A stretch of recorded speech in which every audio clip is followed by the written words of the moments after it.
¿Qué tal? ¿Cómo estás?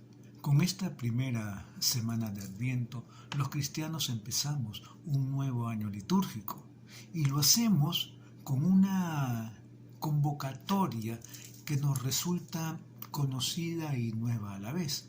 Somos invitados a celebrar en un único y progresivo movimiento el Adviento, la Navidad y la Epifanía. Las tres palabras, Adviento, Navidad y Epifanía, o sea, venida, nacimiento y manifestación, apuntan a lo mismo, que el Hijo de Dios, Cristo Jesús, se ha querido hacer presente en nuestra historia para comunicarnos su salvación. Desde hoy hasta el día del bautismo del Señor, el domingo siguiente a la Epifanía, van a ser una serie de 6 semanas de tiempo fuerte en que celebramos la misma buena noticia, la venida del Señor. A la vez quiero manifestar algo aparte. En nuestra costumbre de armar los nacimientos, los belenes, los pesebres, tengo que asegurar que el desarme de los mismos debe realizarse precisamente culminada esta etapa, es decir, culminada la semana del bautismo de Jesús. Esto como un puntito aparte de nuestra costumbre y tradición. Ahora bien, cuando todos están hablando de las últimas semanas del año, diciembre, nosotros, los cristianos, los creyentes, hablamos de las primeras. Cuando el ambiente social se respira, se respira pues la preparación comercial de las fiestas navideñas, nosotros los cristianos nos debemos centrar en la gran noticia de que nuestro Dios ha querido ser Dios con nosotros, entre nosotros. Nos guiarán en esta celebración las lecturas y oraciones, así como la ambientación especial de las iglesias y el repertorio mismo de los cantos.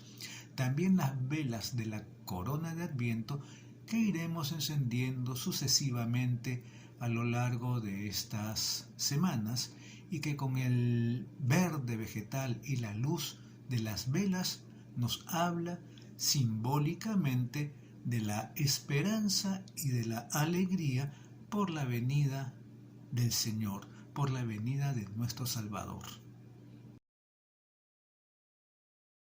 Lectura del libro de Isaías. Tú, Señor, eres nuestro Padre, nuestro Redentor es tu nombre desde siempre. ¿Por qué, Señor, nos desvías de tus caminos y endureces nuestros corazones para que dejen de temerte? Vuelve, por amor a tus servidores y a las tribus de tu herencia. Si rasgaras el cielo y descendieras, las montañas se disolverían delante de ti. Cuando hiciste portentos inesperados, que nadie había escuchado jamás, ningún oído oyó, ningún ojo vio a otro Dios, fuera de ti, que hiciera tales cosas por los que esperan en Él. Tú vas al encuentro de los que practican la justicia y se acuerdan de tus caminos. Tú estás irritado, y nosotros hemos pecado, desde siempre fuimos rebeldes contra ti. Nos hemos convertido en una cosa impura, toda nuestra justicia es como un trapo sucio. Nos hemos marchitado como el follaje y nuestras culpas nos arrastran como el viento. No hay nadie que invoque tu nombre, nadie que despierte para aferrarse a ti, porque tú nos ocultaste tu rostro y nos pusiste a merced de nuestras culpas. Pero tú, Señor, eres nuestro Padre, nosotros somos la arcilla, y tú, nuestro alfarero, todos somos la obra de tus manos. En este primer domingo de Adviento, la primera lectura es de Isaías. El profeta nos presenta una visión muy positiva de Dios en contraposición a otra, no tan positiva, de nuestra situación de pecado. El pueblo de Israel se halla en una situación desesperada. A la esclavitud se añade la opresión del pecado, que degrada al hombre, le lleva al fracaso, lo hace impuro, repugnante, sin peso, sin consistencia, que sobre todo lo aleja de Dios, su sostén y su gloria, le oculta su rostro, le niega su intimidad. Desde esta situación angustiosa el pueblo invoca al Señor, que rasgue los cielos y baje a salvarle. Él, el único que puede librarlo cuando ya es inútil el recurso a cualquier salvador humano, aunque sean los propios progenitores. Él, el Redentor, Él, el que salva al pueblo de opresiones semejantes, que por la alianza en el Sinaí, se ha hecho Padre del pueblo. Él, su dueño y creador. El cristiano, aunque salvado ya, aún espera la salvación definitiva. Hace suya la invocación de Israel. Ojalá rasgases los cielos y bajases. Es la invocación del cristiano. Por eso la lectura de hoy, esa primera lectura, es la oración confiada y humilde a un Dios a quien se llama nuestro Padre y nuestro Redentor. Le pedimos que se vuelva a nosotros aunque seamos culpables y nuestra justicia sea un paño manchado. El pueblo de Israel sabe que ha merecido el castigo, el destierro, y que Dios le haya ocultado su rostro, pero confía en que Él, como siempre, le perdonará y le salvará.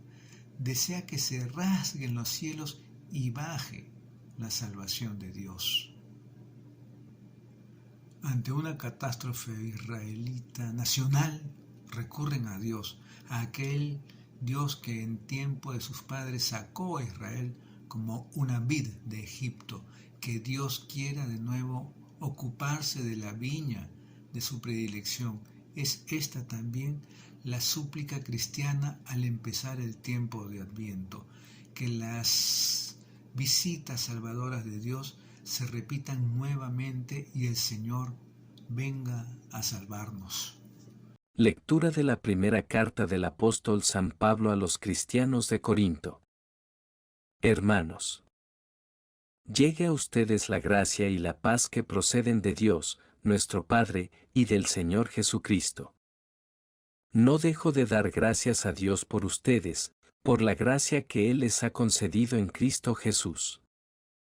En efecto, ustedes han sido colmados en Él con toda clase de riquezas, las de la palabra y las del conocimiento, en la medida que el testimonio de Cristo se arraigó en ustedes. Por eso, mientras esperan la revelación de nuestro Señor Jesucristo, no les falta ningún don de la gracia. Él los mantendrá firmes hasta el fin, para que sean irreprochables en el día de la venida de nuestro Señor Jesucristo.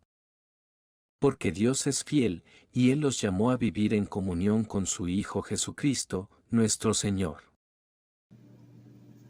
En esta segunda lectura leemos el comienzo de esta carta de Pablo a los cristianos de Corinto. Después del saludo, enseguida asume un tono optimista y de acción de gracias por la situación de aquella comunidad de Corintio, la profusión de carismas en Corinto. Lo dice, han sido enriquecidos en todo, no carecen de ningún don. Esta profusión viene del firme enraizamiento del testimonio de Cristo dado por los primeros evangelizadores. Sobre todo alaba Pablo con una cierta ironía que se extiende a toda la carta, que los de Corinto son famosos en el hablar y en el saber. Recordar que son griegos y los griegos eran maestros en filosofía, el gusto griego pues por la sabiduría también. Pablo de esos augurios de que tan buen comienzo lleve a una conducta intachable para el día de la parusía, o sea, que no quede ahí nada más, sino que se extienda y siga hasta cuando vuelva el Señor. Pero además de creer en el Cristo que ya vino y que les llama a participar en su vida, los corintios aguardan la manifestación del Señor al final de los tiempos. Es la perspectiva escatológica, la parusía.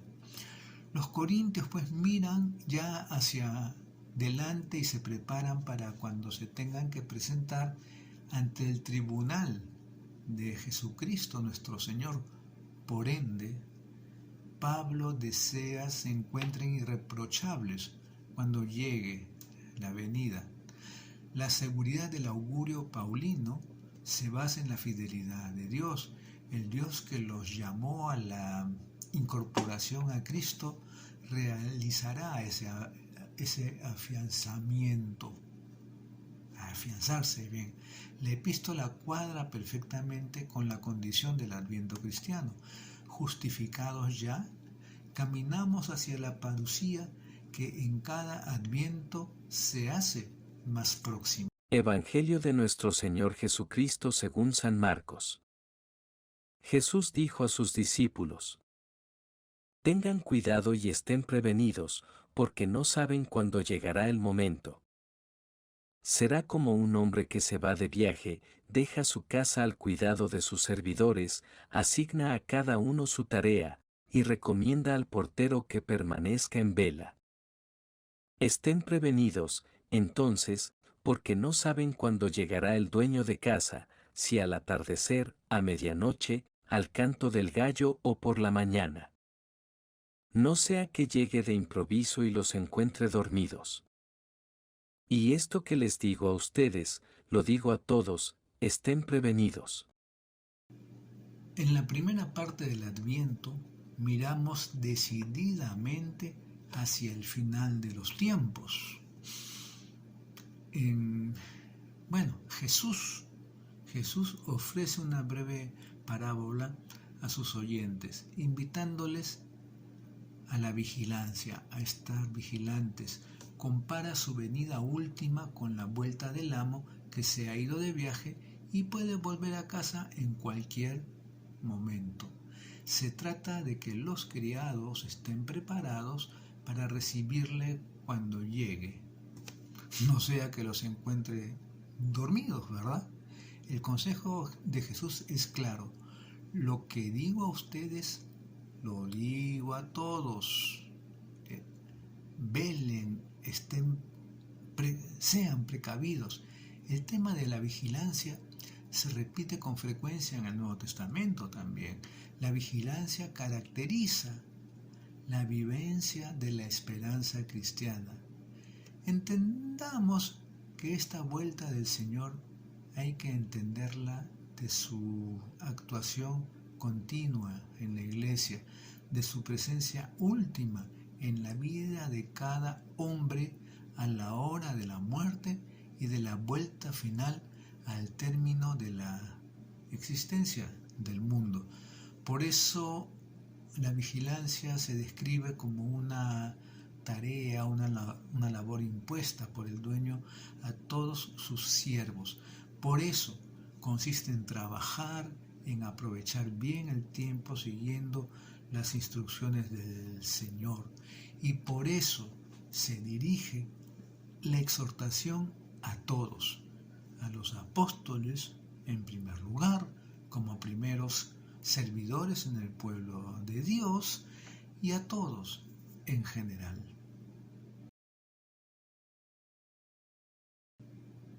Reconocerse pecadores es la primera condición para que Dios nos salve. Eso es lo que hace el profeta en nombre del pueblo de Israel y nos invita a hacer a nosotros. Todos somos pecadores, impuros, culpables. con una sencilla comparación dice que nuestra justicia es un paño manchado. También nosotros, sin ninguna exageración, podemos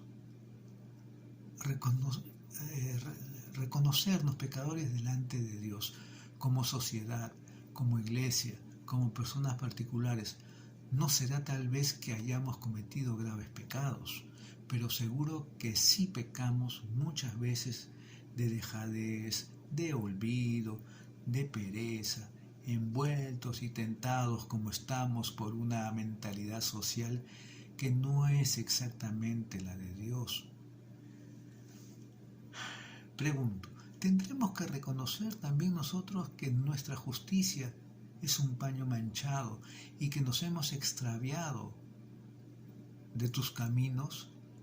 Preguntándole al Señor. Desde esa situación de déficit, cada uno sabe en qué y hasta qué punto somos invitados a pedir perdón a Dios, también como comunidad. Como dicen las lecturas, hay que orar con confianza a Dios. Nuestra oración debería estar también llena de confianza. Si, digamos, el profeta llamaba a Dios nuestro Padre y nuestro Redentor, y el salmista se dirigía a Él como pastor de Israel, nosotros, después de la venida de Cristo Jesús a nuestra historia, tenemos muchos más motivos para llamarle nuestro Padre y Salvador, y para decir con un cierto orgullo: jamás oído oyó ni ojo vio un Dios fuera de ti que hiciera tanto por el que espera en Él. También en el Adviento deseamos nosotros en nuestras oraciones y cantos que Dios rasgue los cielos y baje en nuestra ayuda, como cuando en tiempo de sequía el campesino mira al cielo deseando que aparezcan por fin las nubes y la lluvia. Nosotros también necesitamos esa lluvia de Dios. Es verdad que somos débiles y no siempre hemos correspondido a Dios como Él deseaba o desea, pero seguimos diciendo como el profeta: y sin embargo tú eres nuestro Padre. Ya hace más de 2000 años que Dios envió a su Hijo a salvarnos, pero se trata de que nosotros en la Navidad de este año le admitamos en nuestra vida, que pueda entrar de veras en nuestra existencia y en nuestra mentalidad. Por eso Él dice a todos: velen, estén atentos, precavidos. No nos resulta cómodo que nos despierten y nos inviten pues a velar, a vigilar. Pues eso es lo que hace Jesús con nosotros. Miles y miles de comunidades cristianas escuchan hoy la llamada inicial del Adviento. Lo digo a todos: velen. Es un toque de atención, una llamada a la vigilancia. Nuestra tendencia con el correr de los días y los meses es a quedarnos un poco dormidos, perezosamente instalados en lo que ya tenemos, entretenidos en muchos valores intermedios y descuidando los fundamentales. El Adviento es como un despertador espiritual. Nos estimula a la vigilancia, orientando nuestra mirada ante todo hacia adelante, a la última venida al final de los tiempos, la venida gloriosa del Señor como juez de la historia. La primera parte del Adviento, hasta el 16 de diciembre, tiene esta perspectiva escatológica de mirada hacia el final de los tiempos. Se nota en los prefacios y en las oraciones litúrgicas. También nos prepara el Adviento a la venida sacramental que sucederá con gracia siempre nueva en la Navidad de este año. La Navidad está en medio de la primera venida, que ya sucedió hace más de 2000 años en Belén, y la última, que realmente no sabemos cuándo tendrá lugar. La Navidad condensa en sí misma el pasado y el futuro, con una gracia que siempre es actual y presente. El Dios que quiere hacerse una vez más con renovada ilusión por su parte, Dios con nosotros. Vigilar es no dejarse vencer por el sueño, no caer en el sopor o en la pereza o en la rutina. Vigilar es estar atentos a Dios, a su venida continuada a nuestras vidas y acogerle cada día. Vigilar es darse cuenta de que no sabemos cuándo acabará nuestro camino personal, ni el de la humanidad, menos, ni el del cosmos.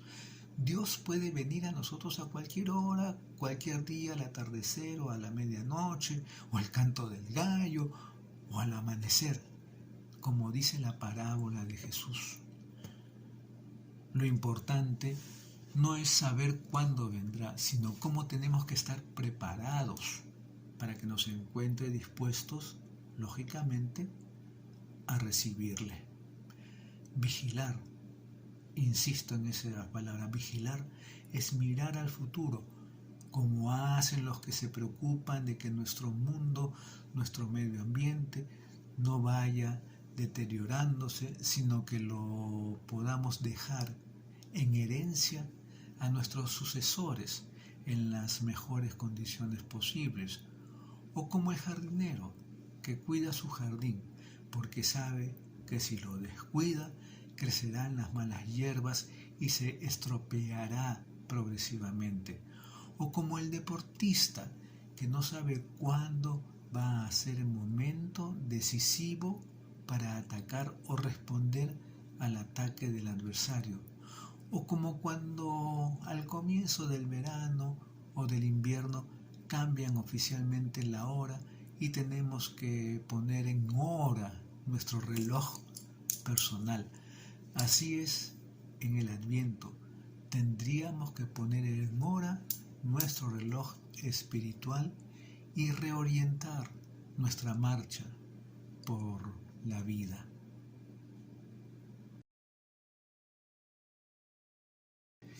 En medio de las propagandas y confusas ideologías de este mundo, vivir el Adviento es para los cristianos reconocer que solo en Dios está la salvación. Las seguridades que nos ofrecen el dinero o el placer o el éxito social son realmente efímeras. Debemos volver a sentir la necesidad de Dios, creyéndonos las palabras que tantas veces oímos y decimos en estos días: ojalá rasgases los cielos y bajases. Al menos en Adviento, ¿tendrás tú, tendré yo hambre de Dios? ¿Tendremos hambre de Dios? Pero también debemos ser pregoneros de esa misma esperanza para los demás, transmitir a las personas con las que nos encontremos esa confianza en Dios. Esa confianza en Dios que quiere construir con nuestra ayuda unos cielos nuevos y una tierra nueva. Si vamos cantando, ven Salvador, ven sin tardar, ven Señor, no tardes, eso se tiene que traducir en un estilo de vida en que predomine en tu vida, en mi vida, la esperanza y a la vez nuestro compromiso de trabajar para la llegada del reino, estemos donde estemos, no dentro de una iglesia, sino afuera. El Adviento es una verdadera escuela de esperanza. A veces se nos insiste en la importancia de una fe recta y de una caridad generosa. En este tiempo se nos urge a que crezcamos en esperanza y aprendamos también a esperar, como espera el estudiante las vacaciones, y la mujer su primer hijo, y el campo reseco la lluvia. Cada vez que celebramos la Eucaristía, miramos al pasado, porque es el memorial de la Pascua del Señor, pero también miramos y miremos hacia adelante. Mientras aguardamos la gloriosa venida de nuestro Salvador Jesucristo, y en el centro de cada celebración proclamamos: ven, Señor Jesús. Si el profeta llamaba a Dios nuestro Padre, nosotros en el rezo de la oración que nos enseñó Jesús, hoy tendríamos que, voy a decir así, descongelar esa expresión y decirla con profunda fe, creyendo lo que decimos. Padre nuestro que estás en los cielos, venga a nosotros tu reino. Seamos pues pregoneros de esa esperanza. Seamos nosotros los mensajeros que nos comprometimos ya en la madurez de nuestra fe, de nuestra vida cristiana, o sea, en la confirmación. Si tú te confirmaste, es porque maduraste en la fe, porque la aceptaste y porque quieres trabajar para el reino.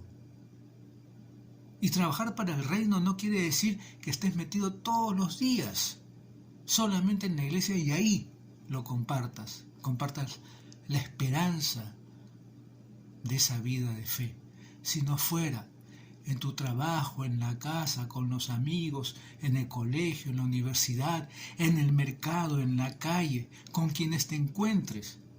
Esta época es una época en que debemos ser los transmisores de esa esperanza que solo Dios da.